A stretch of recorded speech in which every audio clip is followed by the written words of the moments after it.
한 주간의 삶도 성령 충만하시고 또 행복한 삶이 되시길 축원합니다. 우리가 어느 때도 경험해 보지 못했던 그 어려운 시련의 날들을 지금 보내고 있습니다. 많은 사회 각처에서 어렵다라고 이야기하고 있고 또 힘들다 하는 그런 고백들이 터져 나옵니다. 그리고 이전까지 이루어왔던 모든 것들을 어쩌면 다 잃어버린 것 같은 그런 시간을 우리가 보내고 있습니다. 하지만 분명한 것은 시련의 끝은 있고 분명하게 이 터널 같은 이 어둠의 시간들을 지나서 터널의 끝이 존재하고 반드시 시련의 끝에 우리에게 각자 주어지게 되는 복과 은혜가 저는 있다고 믿습니다. 이 땅에 많은 사람들이 어려움을 안 겪어본 사람 없는 거죠. 다 어려움을 겪고 다 문제가 있고 시련을 겪는 그런 삶이 다 존재한다라는 것을 생각해 봅니다. 어쩌면 우리보다 더 어려움을 겪었을 만한 그런 자리에 있던 사람들이 있었죠. 여러분 잘 아시는 그 미국의 대통령 루즈벨트 대통령이 미국의 경제 대공황이 있었을 때 그 대통령직을 또 수행하면서 또 2차 세계대전이 있었을 때 아주 훌륭한 리더십을 통해서 그 모든 전쟁을 다 이겨내죠. 어쩌면 지금 저희가 코로나19로 인해서 여러 가지 위협적인 상황을 당하고 있는 것 같지만 만약에 전쟁이 일어난다고 한다면 코로나19는 아마 아무것도 아닐 겁니다. 그 정도로 아마 어려운 시간을 지냈던 분이 루즈벨트 대통령이었던 것 같습니다. 그런데 그분이 민주주의 역사상 유례 없는 그야말로 유일하게 대통령 중에서는 4선을 연임하는, 그래서 4번이나 그 대통령에 당선이 돼서 대통령직을 수행하는 그런 아주 영향력 있는 사람이었습니다. 그런데 이 루즈벨트 대통령이 개인적으로는 소아마비의 중증 장애를 앓았다라는 거죠. 그 당시에는 그 의학이 많이 발달하지 않았기 때문에 근육이 거의 다 빠진 그 발에 의료 기계를 이렇게 장착을 했는데 그게 한 50kg가 넘는 그 금속 보호대를 이게 착용을 했다라고 합니다. 그러니까 그 정도로 그 신체적으로 자유롭지 못한 그런 상황 가운데서도 자신의 삶을 사는데 급급한 게 아니라 그 전 미국을 참 영향력 있게 또 구원해내는 그런 역할을 감당했다라는 것이죠. 여러분 아마 들어봤을 것 같습니다. 파스테르라고 하는 분, 이분은 그 프랑스의 생화학자죠. 근데 세균학의 아버지다 이렇게도 이야기를 하는데 이분이 탄저병이라든가 또 폐혈증이라든가 또 산후우열이라든가 또 그런 병원체들을 다 발견을 했고 무엇보다도 중요한 건 저희가 이렇게 무슨 백신을 맞는다 이런 이야기들을 하는데 실은 백신을 통해서 병을 예방하는 그 일들에 있어서 그것을 일반화시키는, 그러니까 이런 방법을 찾아내는 사람이 누구냐면 바로 파스테르입니다. 그러니까 이렇게 참 영향력 있게 많은 사람들에게 훌륭한 일들을 또 감당했던 분인데 이분이 온전한 그 몸 상태에서 일을 한 게 아닙니다. 이런 모든 것들을 나중에 병원체도 발견하고 했던 것이 뇌출혈로 인해 가지고 이분이 반수불수가 돼서 이렇게 몸을 움직이지 못하는 그런 상황 가운데서도 이런 연구를 거듭했고 이 연구를 통해서 이렇게 사회 공헌을 하는 그런 자리에 있게 됐다라는 것이죠. 여러분 잘 아시는, 여러분이 아실지 모르겠습니다. 루이스 브레이뉴라고 하는 분인데 이분은 3살 때 아버지가 경영하던 가죽 공예점에서 송곳에 눈이 찔려서 실명이 된 겁니다. 그래서 앞이 보이지 않는 그런 상황 속에서 그 아버지가 한탄한 거죠. 이젠 너의 인생은 끝났구나. 그렇게 한탄했는데 그러나 이 아들이 그 말에 기죽지 않고 그 말에 주저앉지 않고 그 자신의 삶을 일으켜서 그래서 모든 시각장애인들에게 용기를 줄 수 있도록 또 자신의 삶에 있어서 그 전까지는 이게 존재하지 않았죠. 근데 점자라는 것을 만들어서 그래서 이 점자 문화, 점자를 통해서 글을 읽을 수 있도록 그렇게 하는데 자신의 삶을 사용했다라는 것입니다. 많은 상황들을 보면 시련의 상황들을 가지고 있었던 사람들이 이 땅에서 그 시련을 어떻게 극복해 갔는가 하는 것들을 보게 되는데 심지어는 그 넬슨 제독이라고 하는 뭐 바다의 왕자다 이렇게까지 이야기하는 분이 계시는데 이분뿐만 아니라 섹스피어 그리고 나폴레옹도 모두 다 이 절름발이었다고 합니다. 그러니까 정상인처럼 생활할 수 없었고 뭔가 계속 절뚝거리면서 걸어야 했던 발이 불편한 그런 상황 속에서도 위대한 업적을 이루어갔던 그런 사람들이었고요.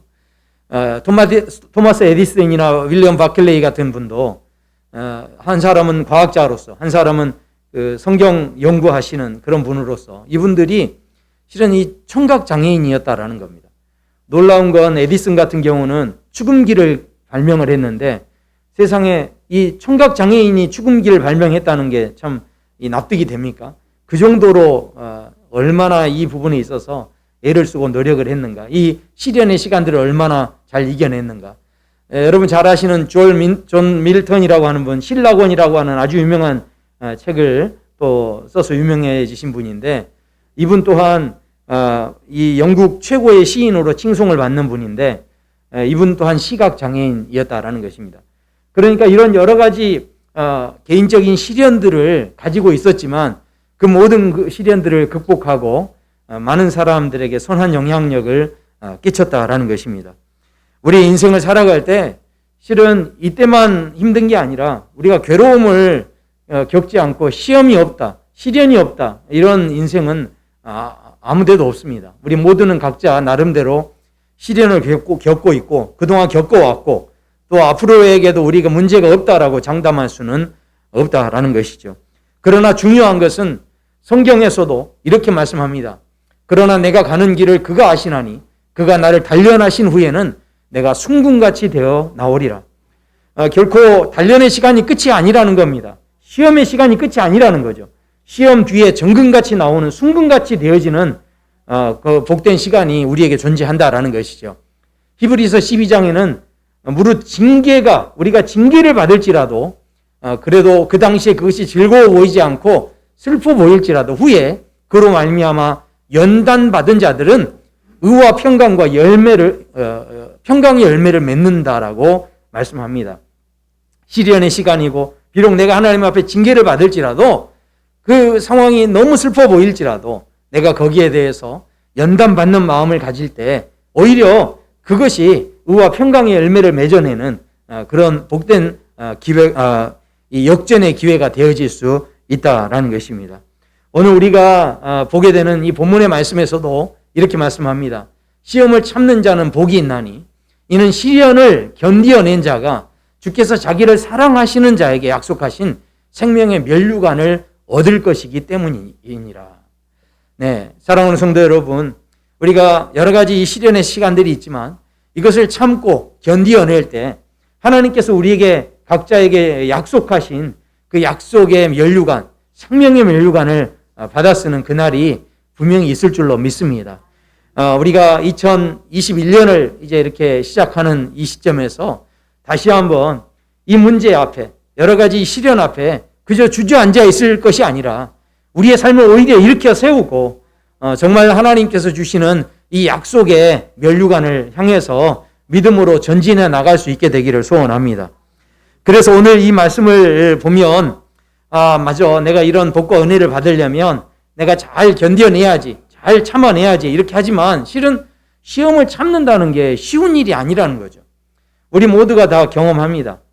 시련이 계속되고 지금 작년 한 해 동안 이 코로나19가 계속되니까 어느 정도까지는 좀 괜찮다 싶었지만 이게 계속되니까 이제 지쳐서 많은 분들이 이 상황에 대해서 정말 더 힘들어하는 그런 모습들을 보게 됩니다. 한두 번은 참을 수 있지만 지속적으로 이걸 참아낸다는 게 결코 쉽지 않다는 거죠. 그런데 본문에서는 심지어 이렇게까지 이야기를 합니다. 야고보서 그 1장 13절에 보면 사람이 시험을 받을 때에 내가 하나님께 시험을 받는다 하지 말지니 하나님은 악에게 시험을 받지도 아니하시고 친히 아무도 시험하지 아니하시느니라. 아니 생각해 보십시오. 내가 시험을 참아서 하나님이 주시는 복을 받아야 되는데 근데 하나님이 시험하는 게 아니랍니다. 그러면 하나님이 시험하지 않으면 뭐 하나님이 복을 주실 것도 아닌데 그러면 우리가 이거를 지금 계속 참아야 되는 건지 견뎌야 되는 건지 우리가 이걸 왜 참아야 되는 건지 이것조차도 실은 우리가 알 수 없는 그런 상황일 수 있다라는 것이죠. 오늘 본문에서 친히 아무도 시험하지 않으신다라고 하나님 말씀하고 계시는데, 이런 말씀들을 보면 우리가 좀 이해가 안 됩니다. 왜냐하면 구약 성경에 보면 여러 군데서 하나님께서 우리를 시험하신다라는 말씀이 나오거든요. 그런데 오늘 말씀에서는 시험하지 않으신다는 거죠. 제가 예를 들어드리면 신명기 8장에 이렇게 말씀합니다. 내 조상들도 알지 못하던 만나를 광야에서 내게 먹이셨나니, 너희가 이렇게 광야 생활을 하게 된 것은 그냥 된 게 아니라는 거죠. 이 광야의 힘든 생활들을 하게 하신 것은 다 너를 낮추셔서 너를 시험하셔서 마침내 내게 복을 주려 하심이니라. 그러니까 이 하나님께서 이 시험을 통하여서 우리에게 마침내 복을 주시려는 그런 하나님의 계획이 있었다라는 것을 우리가 보게 되죠.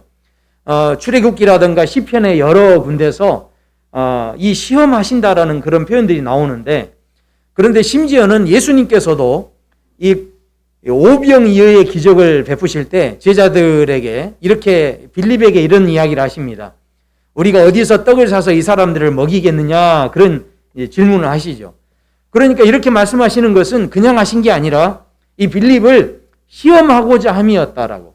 그러니까 예수님마저도 이 제자들을 시험하셨다라는 것을 성경에서는 이야기하고 있는데, 아니 우리가 읽었던 오늘 본문에서는 하나님은 우리를 친히 절대로 시험하지 않으신다라고 말씀하고 계신다라는 것이죠. 우리가 그 말씀을 통하여서 다시 한번, 그렇다면 왜 하나님은 우리를 시험하지 않는다라고 하실까 하는 것을 우리가 다시 한번 생각해 보게 되는데, 오늘 읽었던 말씀에서 친히 아무도 시험하지 않는다라고 하면서 그 다음 절에 뭐라고 이야기하냐면, 오직 각 사람이 시험을 받는 것은 자기 욕심에 끌려서 미혹된다라고 그렇게 말씀합니다. 그러니까 이게 무슨 이야기겠습니까? 실제로 야고보서를 저희가 이렇게 분석하다 보면, 말씀을 살펴보다 보면 많은 분들이 이제 그런 그 분석들을 합니다. 마귀가 주는 시험은 이 유혹에 가깝다는 거죠. 그래서 영어 표현으로 temptation이라고 합니다. 그리고 하나님께서 주시는 시험은 테스트에 가깝다라는 것이죠. 그래서 우리를 망하게 하는 것이 아니라 성장시키려는 것이다, 뭐 이렇게 분석을 합니다. 근데 중요한 건 그게 아닙니다. 하나님께서 시험하든 마귀가 시험하든 정말 우리가 분명하게 그 시험을 잘 견뎌낼 수 있으려면 너희가 진짜 너희 중심에 이걸 볼 수 있어야 한다 하고 말씀하고 계시는 게 있다라는 것입니다. 그게 무엇이냐면 바로 오직 각 사람이 시험을 받는 것은 자기 욕심에 끌려서 미혹된다라고 그렇게 말씀을 합니다. 그러니까 자기 욕심에 끌려서 미혹되는 모습이 우리 안에 다 각자가 있다라는 거죠.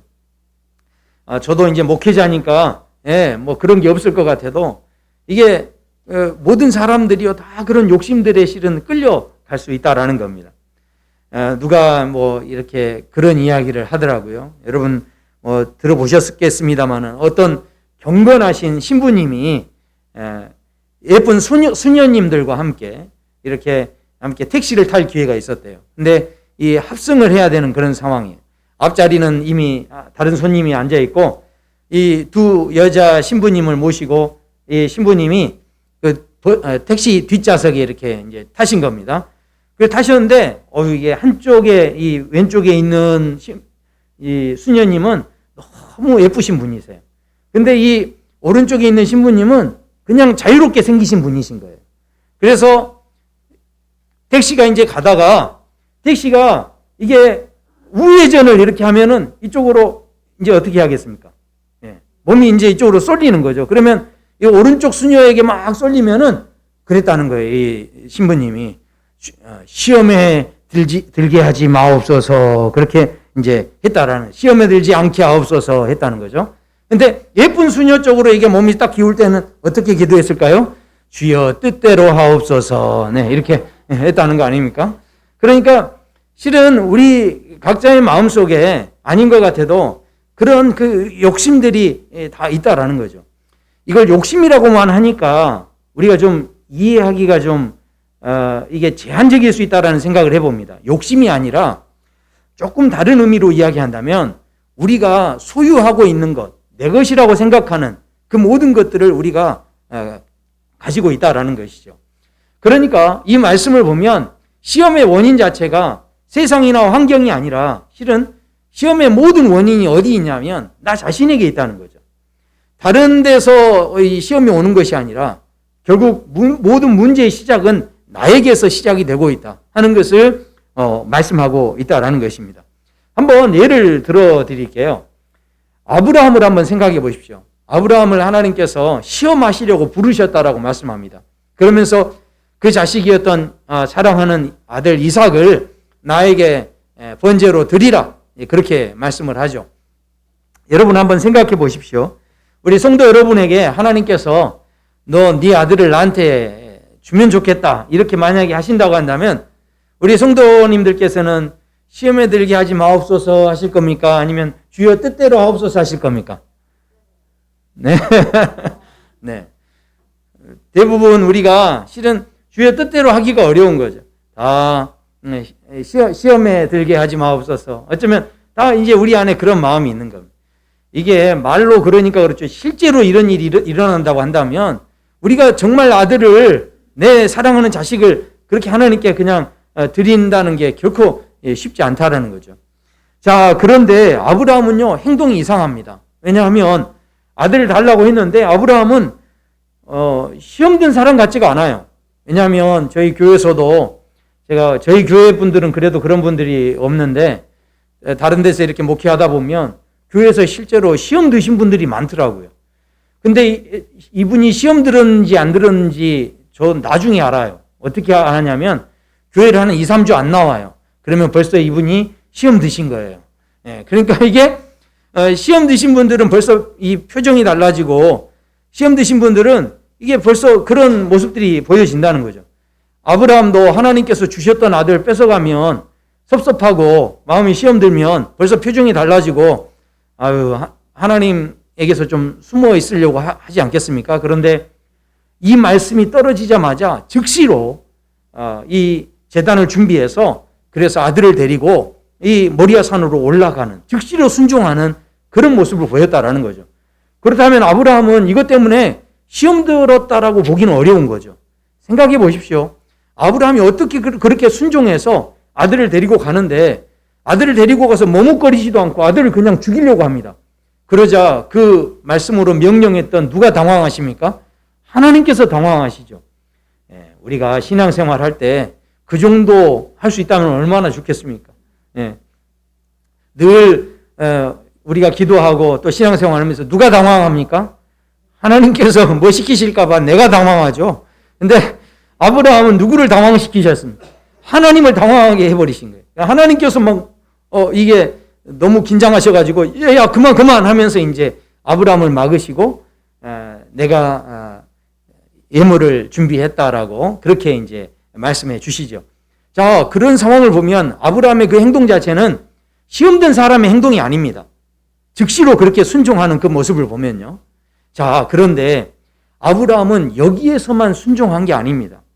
아브라함의 이 순종의 모습이 어디에서도 나오냐면 실제로 아브라함을 처음 불렀을 때, 그러니까 하나님께서 처음 부를 때 어떻게 부르십니까?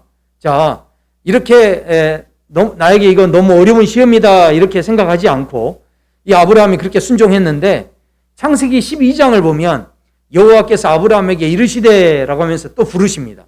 그러면서 내가 내게 보여줄 땅으로 가라 이렇게 도전하시죠.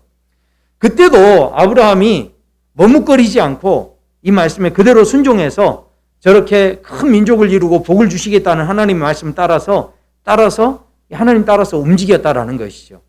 자, 한번 생각해 보십시오. 아브라함이 그때도 왜 지체 없이 그렇게 순종할 수 있었을까요? 이게 어떤 의미에서는 자기가 살던 곳 떠나라는 것도 어떤 의미에서는 시험입니다. 그렇지 않습니까? 머물던 곳 떠나라고 하는 것도 시험이죠. 그런데도 불구하고 아브라함은 그 자리에서 그것을 그대로 순종하며 그 자리를 떠났다라는 것입니다. 그런데 많은 사람들이 이것은 시험으로 생각하지 않습니다. 이삭을 하나님께 드리는 것도 결국은 하나님이 부르셔서 너 나 이게 바쳐라 이렇게 말씀하신 거죠. 근데 이것은 우리가 대부분 시험으로 생각합니다. 근데 하나님께서 우리를 부르셔서 내 본토 친척 아비 집을 떠나라 하신 것은 시험으로 생각하지 않죠. 왜 그럴까요? 12장에서 부르신 것은 결국은 뭡니까?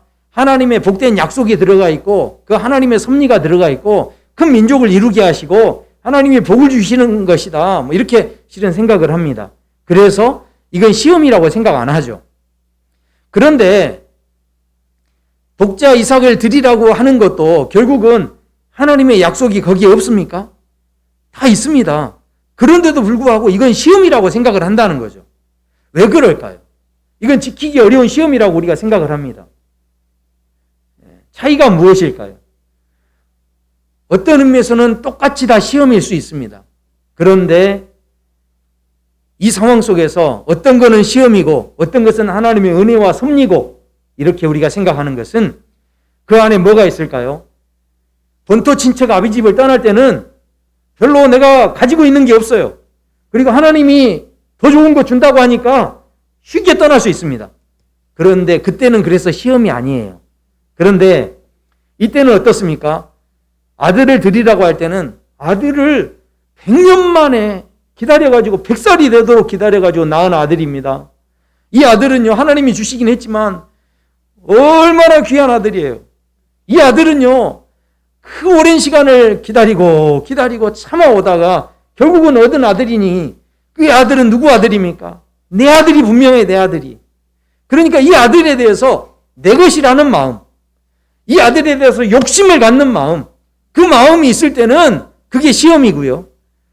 아까 본토 친척 아비 집을 떠나라고 할 때는 더 좋은 거 주신다고 하니까 그걸 내려놓을 수 있는 마음이 생기니까 그때부터는 그게 시험이 아닌 거죠. 자, 생각해 보십시오. 그렇다면 결국 마귀가 시험을 주든 하나님이 시험을 주든 그것과는 상관없이 시험에 덫에 걸려드는 건 누구 때문입니까? 나 때문인 거죠. 내 안에 욕심이 작용하면 그게 바로 시험이 되는 거고요. 욕심이 없으면 그게 뭡니까? 하나님의 섭리가 되는 거고 그렇게 되어진다는 거죠. 우리가 지금 아브라함이 시험을 당하지 않은 근본적인 이유는 아브라함이 그 이삭을 하나님께 기꺼이 바치면서 이것이 내가 고생으로 얼마나 그동안 고생해서 얻은 아들입니다가 아니라 이 모든 것을 주신 분도 하나님이시고 취하시는 분도 하나님이십니다라고 하는 그 믿음의 고백이 있었기 때문에 그 소유권에 대해서 내 소유가 아니고 하나님의 소유입니다 하는 고백이 있었기 때문에 이 시험을 넘어설 수 있는 도전의 삶이 가능했다라는 것이죠. 이게요, 제 이야기가 아닙니다. 제가 아브라함의 마음을 어떻게 알겠어요. 그러나 성경에서 이것을 이렇게 이야기합니다. 히브리서 11장에 보면 아브라함은 시험을 받을 때에 라고 돼 있죠. 그리고 약속을 받은 자로 돼. 약속을 가지고 있는 아브라함이 어떻게 했느냐. 그가 하나님의 능히 이삭을 죽은 자 가운데서 다시 살리실 줄로 생각한지라. 그러니까 얼마든지 하나님께서 주셨기 때문에 죽이기도 하고 살리기도 하시고 하는 모든 것 주권이 누구에게 있다는 겁니까? 하나님께 있는 걸 믿었다는 이야기죠. 그러니까 이것이 내가 100년 만에 얻은 내 아들입니다라고 하는 욕심을 가지고 집착하고 이 아들밖에 없습니다라고 하는 그 마음이 아니었다는 거죠. 온전히 그 모든 것의 소유권을 하나님께 드릴 수 있는 그 마음이 있었기 때문에 그런 시험 속에서도 즉시로 순종하는 그 자리에 나아갈 수 있었다라는 것입니다. 성경에 보면 우리가요, 생각해 보십시오. 엄밀하게 이야기하면 하나님께서 우리를 시험하신 게 아닙니다. 실은 우리의 욕심이 우리를 시험하고 있는 것이죠. 우리가 아직 뭔가를 붙잡고 있기 때문에. 왜 그렇습니까? 내가 애들에 대해서 걱정이 많고 근심이 많습니다. 그리고 내 자녀에 대해서 여러 가지 또 마음이 어렵습니다. 내 자녀에 대해서 너무 막 눈물이 납니다. 이렇게 됐을 때 왜 그럴까요? 대부분 내가 그 자녀에 대해서 집착하고 있기 때문이죠. 생각해 보십시오. 만약에 그 자녀가 하나님이 주신 자녀라고 한다면, 그렇다면 어떻게 될까요? 이게 지금 내 자녀니까 내 자녀가 공부를 못하면 누가 창피합니까? 부모인 내가 창피한 거예요. 이 자녀가 잘 돼야 되는데 이 자녀가 조금이라도 못 되는 것 같으면 자꾸 누가 부끄러워집니까? 내가 부끄러워지죠. 내가 부끄러워진다는 건 이 자녀를 누구 자녀로 생각합니까?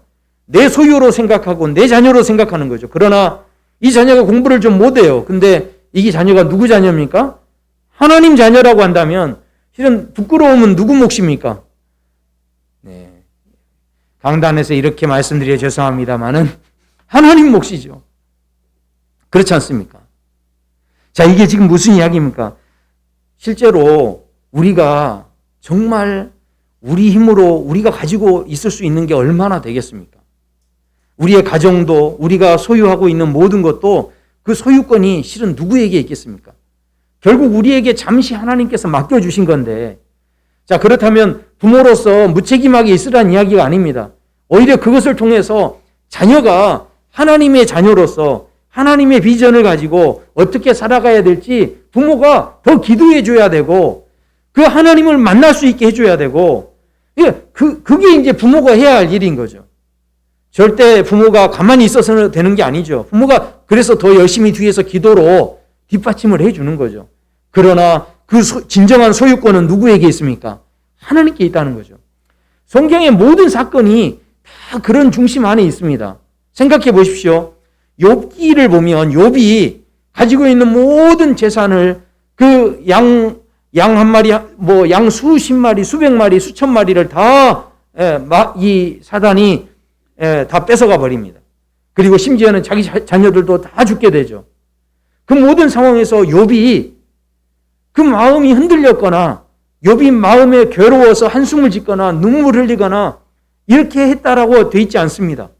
그 모든 상황 앞에서 욥이 그 마음을 시험에 들지 않고 거기에서 마음을 지킬 수 있었던 힘이 무엇이겠습니까? 결국은 욥이 마지막에 이렇게 고백합니다. 내가 적신으로 나왔는데 다시 이 핏덩이로 나온 사람인데 나는 핏덩이로 돌아갑니다. 주신 것도 하나님이고 취하시는 분도 하나님입니다. 그 마음의 중심에 소유권이 하나님께 있음을 인정하는 마음이 있었기 때문에 시험에 들지 않고 시험 당하지 않는 그 시험을 받는 상황 속에서도 그것을 넘어설 수 있는 그 자리에 설 수 있었다라는 것이죠. 생각해 보십시오. 사울 왕이 다윗을 만납니다. 근데 이 다윗이요, 굉장히 멋진 사위죠. 이 다윗이 굉장히 충성스러운 신하입니다. 사울에게 있어서 이 다윗이 너무 놀라운 존재죠. 그런데도 불구하고 사울에게 다윗은 짐이 됐어요. 그리고 사울에게 이 다윗은 원수가 되어버렸습니다. 왜 그랬을까요? 다윗은 굉장히 신실한 사람이었습니다. 그런데도 불구하고 굉장히 멋진 청년이었죠. 그런데도 불구하고 그 다윗이 사울에게 이 철천지 원수처럼 되어져 버린 것은 그 이유가 한 가지입니다. 사울의 마음속에 왕의 자리를 빼앗기지 않으려고 하는 욕심, 그 집착하는 마음, 이 모든 소유권이 놓치지 않으려고 하는 그 마음이 있었기 때문에 그 놀라운 다윗이 하나님께서 붙여주신 놀라운 믿음의 사람인데 그 아름다운 관계가 되지 못했다는 거죠. 그런데 사울의 아들이었던 요나단이 있습니다. 근데 그 요나단은 서열상으로 보면 이스라엘의 다음 왕 1순위입니다. 그런데 이 요나단은 자신이 왕이 될 것에 대해서 집착하지 않습니다. 그 모든 것에 왕의 자리를 주시기도 하고 빼앗기도 하시는 분은 누구시라는 거죠? 하나님이라는 믿음이 있기 때문에 다윗하고 오히려 친하게 지내고 우정을 쌓아가고 너무 아름다운 관계를 유지해 갑니다. 그러니까 다윗 자체가 시험거리가 아니었고요. 결국 그 사람의 마음속에 뭐가 있었기 때문에요. 집착하는 마음, 내가 이걸 놓치지 않으려는 그 소유의 마음이 있었기 때문에 주변 사람이, 멀쩡한 사람이 원수가 돼버린 거죠. 그러니까 결국은 시험에 들게 된 것이 누구 때문이라는 겁니까? 내 마음 안에 있는 그 소유하려는 마음, 집착하는 마음, 욕심이 결국은 나의 모든 주변의 것을 원수로 만들어버리고 모든 상황 속에 시험에 들게 되어지는 그런 자리에 설 수밖에 없게 되어졌다라는 것이죠. 그래서 그 욕심이 절대로 욕심으로 끝나지 않는다라는 것을 성경에서는 말씀합니다. 사람이 이 시험 받는 것은 자기 욕심에 끌려 미혹되는데 그것으로 끝나지 않고 그 욕심이 잉태를 하고 그 욕심이 죄가 되고 그 죄가 결국은 사망을 낳느니라. 그 한숨소리가, 그 마음속에 눈물이 나고 힘들고 어려워지는 그 마음들이 결국은 어디로 가겠습니까? 하나님께서 우리에게 주신 생명 앞으로 얼마나 남아 있겠습니까? 그러나 우리에게 있는 질병이나 그 코로나19나 이런 것들로 한숨만 쉬다가 우리 남은 인생을 그냥 허비하고 지내면 얼마나 아깝겠습니까? 우리에게 남은 인생 한숨만 쉬다가 그저 사망에 이르는 그런 삶이 아니라 그 모든 시험을 이겨낼 수 있는 그런 놀라운 자리. 그래서요, 그 자리가 있는데도 마귀가 이것을 속게 한다는 거죠. 그래서 오늘 말씀해 보면 그 사망을 낳느니라 하면서 이렇게 말씀합니다. 내 사랑하는 형제들아, 속지 마라. 속지 마라. 그러면서 뭐라고 합니까? 온갖 좋은 은사와 온전한 선물이 다 위로부터 빛들의 아버지께로부터 내려오나니 그는 변함도 없으시고 회전하는 그림자도 없으시느니라. 그러니까 온갖 좋은 은사와 하나님의 그 복이 임할 때 변함없는 하나님의 은혜가 임하고요. 회전하는 그림자가 없다는 겁니다. 하나님이 주시는 건요, 회전하는 그림자가 없대요. 왜 그럴까요? 하나님께서 우리에게 축복을 주실 때는요, 이 회전하는 그림자가 없어요. 자, 한번 보십시오. 이 마이크가 있는데 제가 이 마이크가 너무 좋아요 하고 이렇게 자랑을 하면 이 빛이 있어서 이게 보여지니까 이게 이제 드러나니까 이게 자랑할 수 있는 거죠. 그런데 빛이 있어서 드러나고 자랑하면 동시에 뭐가 생깁니까? 여기에는 이 마이크에 대한 그림자가 생기죠. 세상의 모든 일들이 그렇습니다. 제가 만약에 제 자녀가 잘 된 것을 자랑을 하면 여러분은 할렐루야, 아이고 목사님 참 좋으시겠네요, 이렇게만 하시겠습니까? 똑같은 자녀를 두고 있는 다른 부모들은 어떠시겠습니까? 목사님 자녀는 저렇게 잘 되는데 하나님 흥치뿡 하면서 나는 왜 이래 이러면서 하지 않겠어요? 그러니까 누군가 내가 받은 은혜다, 내가 받은 복이다, 내가 자랑을 하기 시작하면 누군가는 마음에 그늘이 생기는 거예요. 누군가의 얼굴에는 근심의 그늘이 생기는 거예요. 세상에서 우리가 내가 잘했다라고 내가 뭔가를 받은 복을 자랑하면 그 모든 복에는 다 뭐가 따라오냐면 시기 질투가 따라오고 근심이 따라오고 어두움이 따라온다는 거죠. 야곱이 그 자식 중에 요셉을 사랑했습니다. 부모가 자식을 사랑하는 게 뭐가 나쁩니까? 그러나 야곱이 요셉만을 너무 사랑했어요. 누구에 대한 집착이었습니까? 라헬에 대한 집착이 있었기 때문에 그 아들 요셉을 너무너무 더 사랑했죠. 그러나 그 사랑하는 것이 부모가 자식을 사랑하는 게 잘못된 게 아니죠. 그러나 그 사랑이 집착적인 자기가 어떻게든 빼앗기지 않고 소유하려고 하는 그 욕심으로 세워졌던 사랑이었기 때문에 다른 형제들에게 뭐가 됩니까? 형제들의 마음에 한숨이 되어지고 형제들의 마음에 근심이 되어지고 형제들의 마음에 상처가 되어지고 아픔이 되어지는 그런 상황이 되어버렸다는 것이죠. 그러나 나중에 이 요셉이라는 사람이 결국은 총리로 일어나서 어떻게 합니까? 형들을 심판하지 않습니다. 형들을 판단하지 않습니다. 그 모든 판단하는 것, 심판하는 것, 그 모든 소유권이 누구에게 있다는 겁니까? 하나님께 있다는 거죠.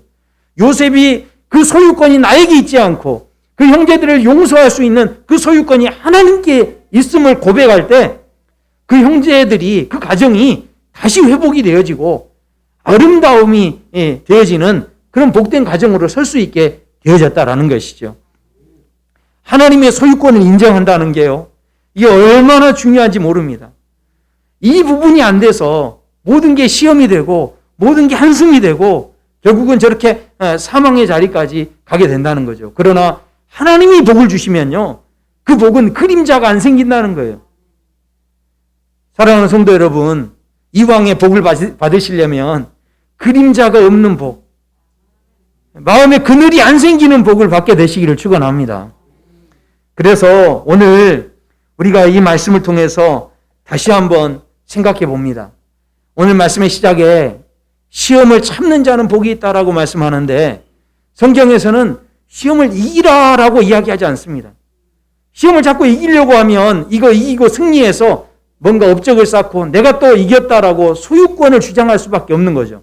그렇기 때문에 자꾸 성경에서는 뭐라고 하냐면 참아라, 견뎌라 이렇게 도전하고 있다는 것이죠. 생각해 보십시오. 그 안에서 결국은 내가 주장해서 이겨내는 게 아니라 이 모든 것의 소유권과 주도권은 누구에게 있습니까? 하나님께 있다는 표현이 뭡니까? 견디는 거죠. 참는 거죠. 기도하면서 참는 거고요. 잠잠히 참는 겁니다. 그러면 역사하시는 하나님, 주도하시는 하나님을 볼 수 있게 되어진다라는 것이죠. 예수님께서도 마찬가지셨습니다. 예수님께서 금식하시고 난 다음에 시험을 마귀에게 당하시죠. 그런데 그 시험하는 자가 와서 이렇게 이야기합니다. 이 돌들로 떡덩이가 되게 하라. 아니, 바닥에 있는 돌 떡덩이로 만든다고 해서 그게 사람을 죽일 일입니까? 그 돌로 떡덩이 만든다고 해서 사람을 해치는 일입니까? 아닙니다. 그 돌로 떡덩이 만드는 거 실은 아무것도 나쁜 일이 아니죠. 그런데도 불구하고 예수님께서는 마귀에게 하나님을 시험하지 말라라고, 네가 지금 돌로 떡덩이가 되게 하는 것 하나님이 시험하는 것이다라고 왜 그렇게 하셨을까요? 왜 그렇게 마귀를 물리치셨을까요?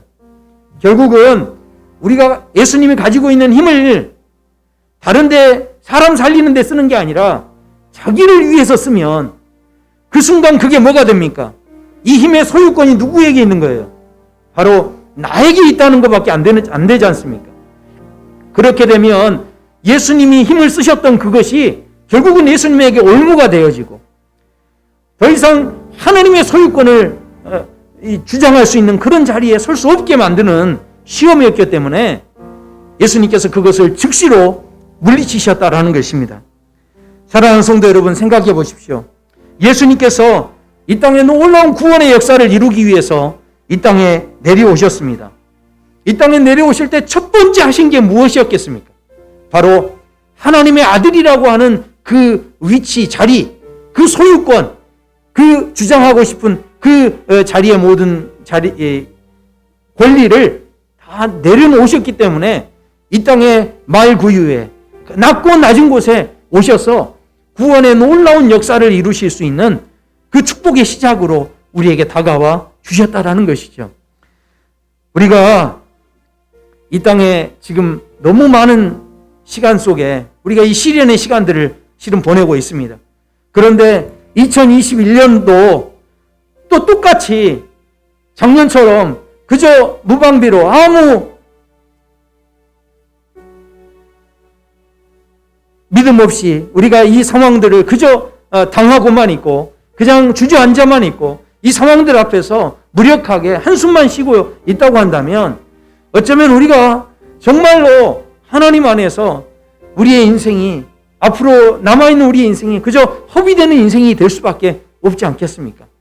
저와 성도 여러분의 삶이 이제는 믿음으로 일어나서 이 시험을 견디고 시련의 시간들을 버티고 이겨냄으로 인하여서 오늘 분명하게 우리 하나님께서 우리를 시험할 때는 반드시 거기에 큰 은혜를 주시려는 하나님의 계획이 있음을 믿으시기를 축원합니다.